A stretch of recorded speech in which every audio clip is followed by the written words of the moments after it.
All of the time I hear, how come Gibson doesn't have a guitar past 1959? Are they ever gonna do anything new? Well, feast your eyes on the Les Paul Modern.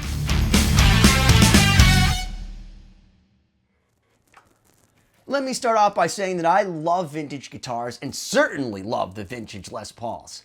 But I can tell you, Gibson's been doing all kinds of crazy and innovative things for years. And the irony is that for Gibson fans, it seems like it's a catch-22. If it's something vintage correct, someone's gonna say, well, how come you guys are living in the past? The boomers are all gonna die soon. But then when they come out with something new, you know, like the Gibson Modern, with a crazy neck carve like this is blasphemous. And now the other side of their mouths, they'll say Gibson's been doing the same thing forever. So I read a comment this week and I felt like I had to address it. Smart move! Gibson's greatest innovation is what? New paint colors? Epiphone's taking over Gibson's old role of serving top working musicians, while Gibson seems more into profiting off rich, casual players and aging collectors. You can't gig with the new Gibson Les Paul. That comment hurt my mind, because none of that has any basis in reality. Here's the Epiphone Les Paul Modern. Guess which one did it first?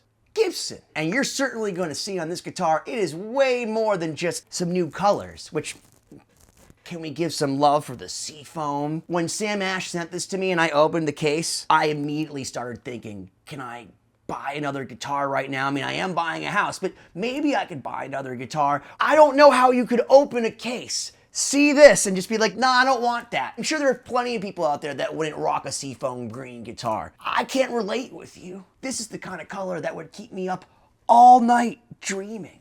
And I'm not gonna lie, this orange magma burst, what is that? Like some kind of creamsicle color? Oh, it's delicious. This is an Epiphone only color. Maybe I need this one too. I don't want to send these back. I love them so much. It's not even just the seafoam green, these clear knobs. Let's take a look. You got this absolutely beautiful book match AAA seafoam green top. Just get lost in all the peaks and valleys. Look at the peekaboo on this thing. It just comes to life no matter what way you turn it. And then you got the clear push-pull knobs, every one of these, all four of them push-pull. You have the Burstbucker Pro and Burstbucker Pro Plus. If you've watched this channel, you know my opinion. The fact that it doesn't come with a poker chip or a pick guard makes me very happy, because Gibson realized we're gonna put some good wood on this thing. We're not gonna cover it up. You have real mother of pearl inlays on this ebony fretboard, which by the way, is a compound radius. It's a 12-inch to 16, and it never gets old. That beautiful Gibson headstock. And on the back, we have Grover Rotomatic locking tuners that are 18:1 ratio. Those things are solid. The Axis, which we've looked at from Alex Lifeson, and the High Performance are slightly different than this one. Take a look at this thing, and then take a look at the Axis. You get a little bit more of the scoop, believe it or not, which, by the way, feels really comfortable in my hands. It's easier to manufacture. There's way less chance of checking along the edge on the way that this was designed. You have a beautiful all mahogany body that's chambered. That's supposed to relieve a lot of the weight. This is 8.2 pounds. Freaking amazing. It doesn't hurt my back. They call it the ultra modern weight relief. You get it down to about 8 or 9 pounds, which is for a Les Paul, but it doesn't affect the resonance of the guitar because they've scooped out too much wood. There's a lot of people that believe the heavier the guitar, the more the resonance. And then there are other people that believe that it doesn't even matter that the guitar is made of wood. As long as it has a good pickup in it, it should sound awesome. I'll tell you what matters. The fact that I have arthritis in my back and this thing is only 8.2 pounds. After playing the Alex Lifeson, I actually feel like this one is easier to grab and play up here. There's just something about it that I really dig. If you play this, you might be surprised how much you actually love this. There's a few things that are interesting. First off is the asymmetrical slim taper neck. Both sides of this neck are a different shape. On the bass side, you kind of have this D shape. And then on the treble side, it's more of this C shape. And the idea is it's supposed to be comfortable, like if you play with your thumb. All I can tell you is that it really does have a cool feel to it. Now, the other thing is it has a compound radius. Radius is how flat this fretboard is. The higher the number, the flatter the radius. Usually for a Strat, you have about 7.5 to 9-ish, whereas for a normal Les Paul, you have a 12-inch radius. By the time you get up here, it's a 16, which is kind of like Ibanez territory as far as how flat it is. I found myself acclimating to this guitar very quickly. This thing kind of looks like a standard, but you have an ebony fretboard with mother of pearl trapezoids on it. I love real mother of pearl. You have the frets over the binding, which is really cool. If you get a lot of vintage Les Pauls, there's a good chance that the frets are underneath the binding, the nibs. So when you pull them out, you have to have someone who's really good to not destroy the binding. Every one of these pushes and pulls. You have coil tap for each pickup, a true bypass. You need to go right back to the lead. Boom, you're there from whatever other thing you're doing. And then you have phase inversion. These pickups split versus tap.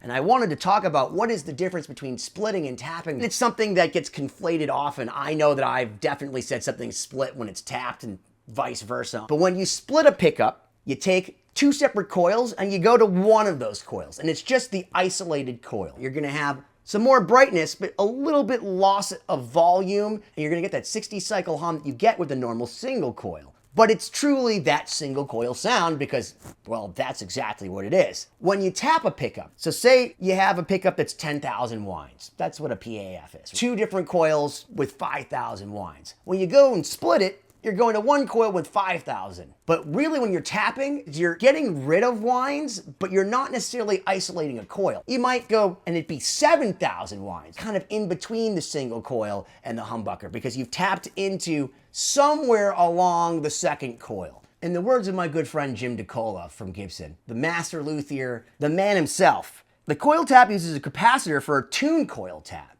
I'd never heard of that. The tap routes some frequencies to ground, canceling those frequencies while passing other frequencies. The result is a fatter single coil voice with a balanced volume in both humbucking and tap modes. It will also be hum reducing and quieter in terms of noise than in a single coil mode. They both have their unique appeals to fans. But let's take a look at this Epiphone because there's a few things that are slightly different. You have this beautiful orange magma burst top, which I love. You have the same clear knobs, although ironically, it doesn't have the true bypass. So all of these pull and push, except this one. You have the ProBucker 2 and the ProBucker 3, which these are Alnico 2 magnets versus Alnico 5 magnets on the Burstbucker Pros over there. Beautiful grained ebony with acrylic inlays as opposed to mother of pearl. Got the same beautiful Grover Rotomatic locking tuners. And this also has the ultra modern weight relieving. This makes me look way stronger than I am. Now, something I thought was kind of interesting when I played these guitars back and forth, I realized that these knobs are actually harder to pull because if you look closely, there's not a lot of room underneath to grab this. So like I find that these are harder to pull on this. Whereas if you look under these, you got a nice healthy area to pull these. Like I can fit my finger under there, no problem, and push it up. So just for the ease of use, I gotta say that these ones are way better. This guitar, especially because of how light it is, it just feels awesome. But does it feel like the Gibson? Pretty close. But I'm curious to check out the ProBucker 2 and 3 with the Alnico 2 against the Burstbucker Pro and the Burstbucker Pro Plus with the Alnico 5s on the Gibson and really see how these guys sound by comparison.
through my speakers right now, this has like a lot more kind of mids to it. It's not quite as saturated as the Burstbucker Pros. Those seem to have a little bit more gain to them. The Pro Bucker seemed a little bit more classic, but sitting in the room playing it, it's not as rewarding as the Burstbuckers. I'm really interested to see how it sounds to tape.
For all those people that have been complaining that Gibson needs to come out with something modern, here's the Les Paul Modern. And I think it's rad, especially this orange magma burst and the seafoam green. Everything from the compound radius fretboard to the locking tuners to the ebony fretboard and the real mother of pearl. No pick guard and no poker chip, just a modern marvel of a Les Paul. And if you love what you see, go to the link below and see my friends at Sam Ash. Because if you want a Les Paul with some modern features, here you go. Considering the fact that this is 4 times more expensive than this, what an amazing value on the Epiphone. But I do love the 12 to 16 inch compound radius you'll only find on this Gibson. I'm also sort of in disbelief by the fact that this is actually sub 8 pounds. That's what I'm talking about as far as weight. And I certainly am not hearing any difference as far as the sustain or the tone of these guitars because of the ultra modern weight relief.